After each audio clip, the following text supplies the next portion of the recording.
Mamdani is arriving to the White House right now to meet with President Trump. Here's a live cam footage of him soon to be arriving.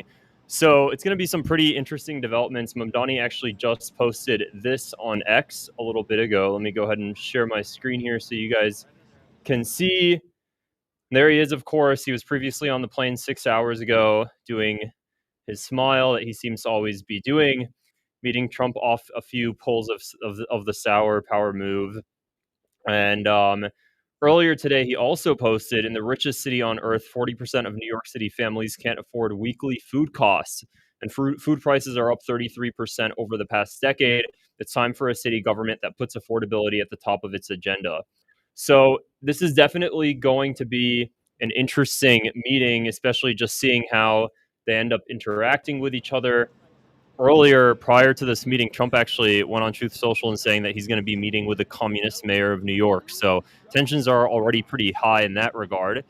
I also found it pretty interesting, and I think that it was very intentional that prior to Trump's meeting, there was actually a vote in the House to condemn socialism, which very clearly passed. I actually have that pulled up here. So it seems like it was an intentional move. I wonder if Donald Trump is actually going to mention it prior to or during their meeting.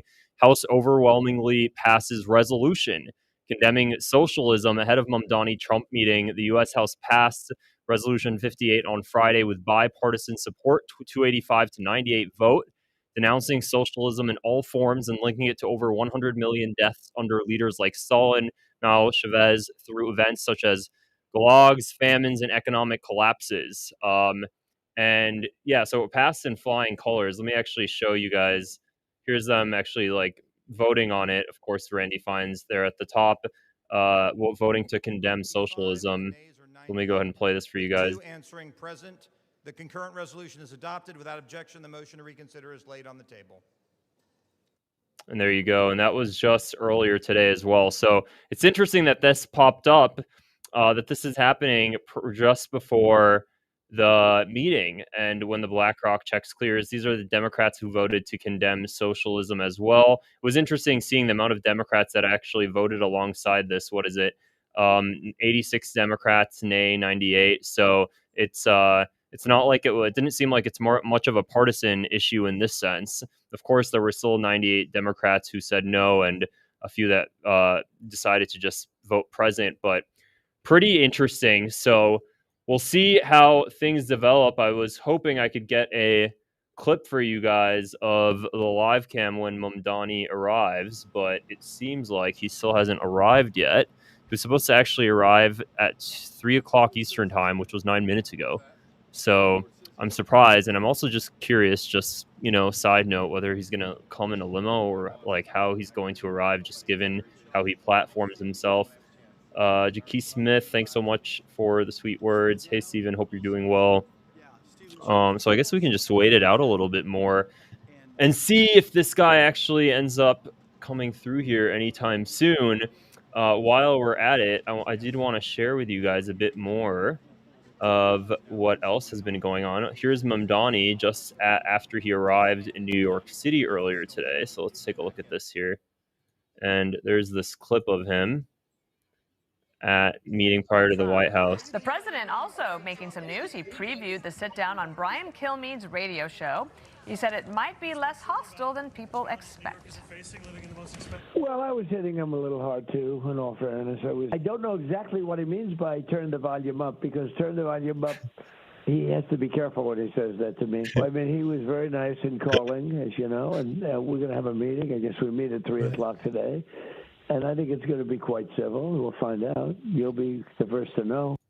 I think that's actually really funny. So this is what I will say, just a side note, is that, I have my objections to his policies, Mamdani's, but I think it is funny that Trump behind the scenes, what he was actually telling his staff is that he likes the way Mamdani talks and he thinks that he's sly with his words. So I thought that was funny. Side note, sometimes I think that Donald Trump, just given his ego, he doesn't, if people, the people that don't subjugate to him, he has a little bit more respect for.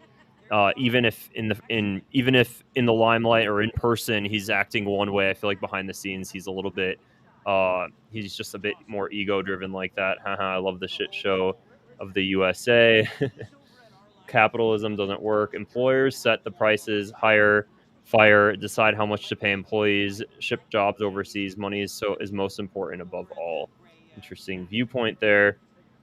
And yeah, I guess this is going to be it for this video, guys. I was hoping I could see him arriving, but guess not. So I'll just report on it here in the next video. We'll see how things unfold. Ultimately, Mamdani has to work on getting about $11 million, I believe, in federal grants. So it's going to be important for him to make sure he's on good terms with the president. Let me go ahead and share this just one last time before I leave you guys. After months of barbs with Trump calling him a communist and threatening aid cuts, both now signal pragmatism, praising each other's outreach and shared city strengthening goals. The meeting comes hours after the resolution. So let me see actually if there's anything else here regarding these federal funds. Specifically, Donald Trump posted this earlier. Communist mayor of New York City, Zoran Kwame Mamdani, I don't know why you put the abbreviations there, has asked for a meeting. We have agreed to this meeting will take place in the Oval Office on Friday, November 21st. Further details to follow. And there we go. And that's what we have. So we'll see how things unfold moving forward. Oh, one last clip. Let's see what Caroline Levitt. I also think, I will just add, it speaks volumes that tomorrow we have a communist coming to the White House, because that's who the Democrat Party elected as the mayor of the largest city in the country. I think it's very telling, but I also think it speaks to the fact that President Trump is willing to meet with anyone and talk to anyone and to try to do what's right on behalf of the American people, whether they live in blue states or red states or blue cities, in a city that's becoming much more left than I think this president ever anticipated in his many years of living in New York himself. I won't get. So there we have it. I wish that they would actually address the reasons people are switching or see an interest in socialism instead of just vilifying those people, because even if you don't agree with socialism, understanding what led to more people getting to that point nowadays versus before is important to understand how to stop it if you don't like it. Maybe addressing the things that they feel like the capitalist system that they're in New York and the cost of living there is exorbitantly high. Addressing those things would probably not lead to people looking for other avenues of government. But of course, we just don't seem to do that nowadays. Anyways, take care, guys. I hope you all found this video interesting. If you haven't yet, I would appreciate if you click the subscribe button below. It helps my channel grow, and also give it a thumbs up as well. Helps me reach more people. Anyways, and I will see you guys here in the next